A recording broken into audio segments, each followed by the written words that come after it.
Hello everyone, and very welcome back to the channel. Welcome back to another week. So just a small few repairs we're doing here, and I may as well document it, because I suppose I haven't documented too many repairs lately. But this is a rather straightforward one that we're just doing here today.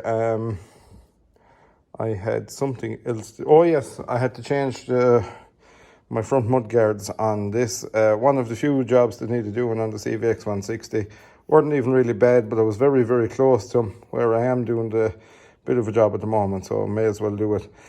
These are your pivot mudguards. It was on the later ones, I think from 09 to 2012. It was on the CVXs, so the mudguard basically pivoted. It wasn't fixed, and there's little bearings on them. They're a common enough thing. They're on an awful lot of tractors, so we have to change them. The bearings were just shot, as you can see there. That one, the other side was grand. It came up no bother. This one was absolutely welded down there. So what I've done is I cut a section out of it, as you can see here. Cut a little section out of the bearing, and then cut a slit in it. Kept hitting the slit, it cracked. Then once I got into the crack, I kept baiting it and broke a piece out of what was left of the bearing, and then obviously that just fell off of it. So that's what was needed to be done with that one. But that's done now, and we have our other side set up. They were sitting low, and this was rubbing the tire here, so I had to rise them up a small bit. But what happens then is there just comes a bit of wear in the bearing, and you're able to rock the mudguard. But as you can see, there's absolutely no movement there now. Just your in and out movement is there in him. So that's what I'm at the moment. I'm going to finish that off now, finish up this. There's nothing else to kind of do in around here in the tractor, thankfully. And once I get that done, the weather is supposed to pick up in the next day or two. So we're going to go and cut some hay, and we'll keep you in tuned in all the process of that. So I'm going to finish this one off, and we'll chat to you later. Right everyone, welcome back. So we're out of the workshop. Today is Friday. It's our first sunny day this week. They've been horrible, misty, dreary days all the week. We haven't got the mowers out. We've been out spreading slurry and various bits and pieces, but we are out mowing now at the moment, and we are mowing for hay. All this is going for hay. Hopefully it'll be got, because look, all the week was forecast good, but this literally last 2 hours is our first bit of good weather all this week. Just over the mountains from us, they have had some savage weather, but we have just, whatever way the cloud has settled in on our valley, it has just played havoc with work this week.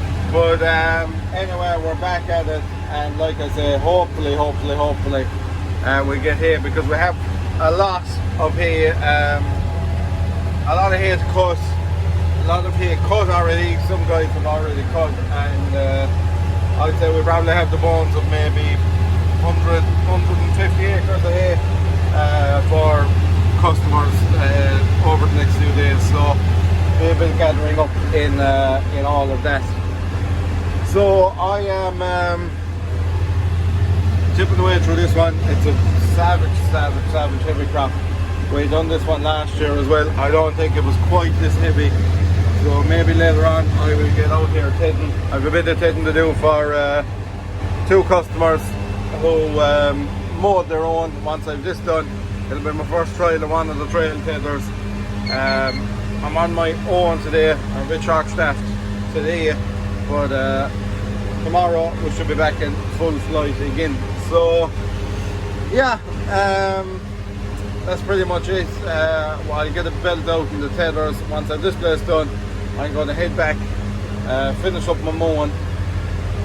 We'll say when I've this job finished, that's mowing finished for a couple of hours. I'll go in, ted out them two jobs, and then I'll head back mowing again, and we should get a bit more blown out this evening.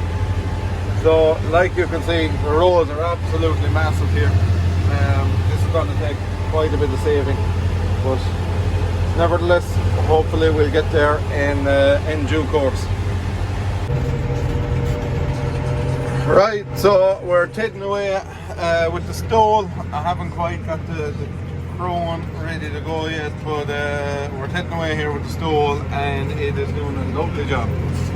We also have headland management on this that I will show you here now in a second. Basically it all works through this box that's outside the back window, and you have 3 different functions. You can adjust your wheels and all that, but this is our headland management. So we can steer the tether side to side just by using the spool belt, and that flicks it out from your headland. You're able to go in closer and you're not throwing all the grass up in the ditch, and you can straighten it there as well to get her to run straight behind the tractor.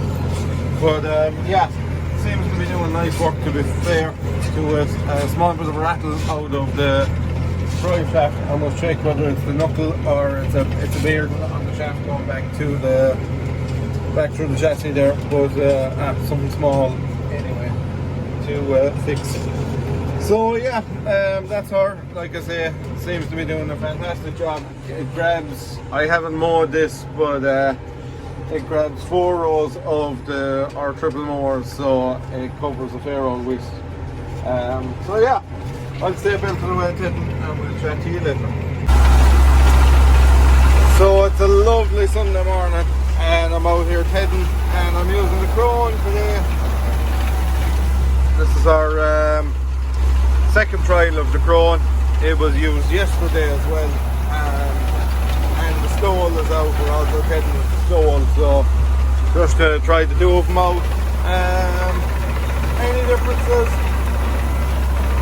This one probably throws small bit better, but splitting hairs really tell the difference. Also, anything I've done with this one, it hasn't been the first turn, it has been the second one. So always when you do your second turn, it gets a bit easier to toss the stuff out. So that's, I suppose that makes it seem a bit better as well. So this is obviously this stuff's second turn. It's quite a heavy crop, and take a bit of weather to save this one. But up in the hills there we have another 20 odd acres. There is 7, 8 here. There's 10 over the road. There's another 5 past that. There's another 11 over past that. There's about another 10 over the other direction, and then there's a couple of farmers are doing their own bits that we have to bale up as well. So yeah, I'll go. Yeah, that's the crone really. Fair strong machine, and like I said, doing a nice job of turning it there as well. So I have plenty of power on the tether, and I have no air conditioning unfortunately, but anyway, good breeze coming in the door there it is. So we'll keep working it that way.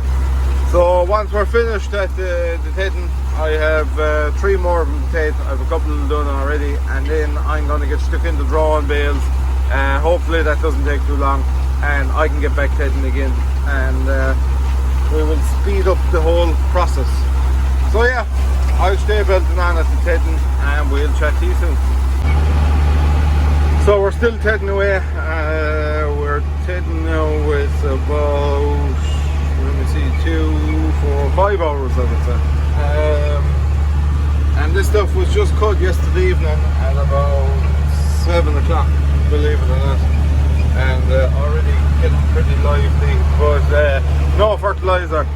That seems to help these situations an awful lot. This got absolutely no fertilizer. It's grown since last August. But like I say, no artificial fertilizer spreading this whatsoever, and it is saving pretty quickly. So it'll still take a couple of more days, but compared to a crop that's manured, this is far ahead of it.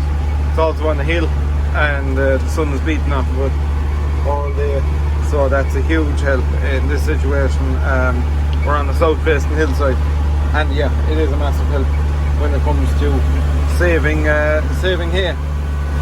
So yeah, this is my last bit of tedding for today. I'm going to get them stuck into drawing bales after this one, and we'll talk to you when we're drawing the bales. Right, so we're drawing the bales. I just have the last load up. It's not even a full load. I'm drawing them here on my own, but just hooking up the trailer and heading back to the farmer's yard, and I will unload these, and that's me done for this evening. There is 2 other places to draw, but I'm going to wait until I have more help. I'm using the 7550 and a scully grab. You will have seen us with the GMs and our own one, but I'm using the scully grab today, and just getting into the feel of it now, getting a bit more used to it.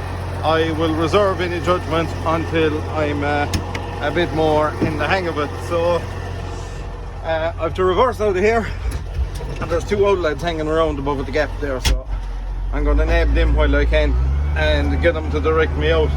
So oil belts on, and we'll chat to you later.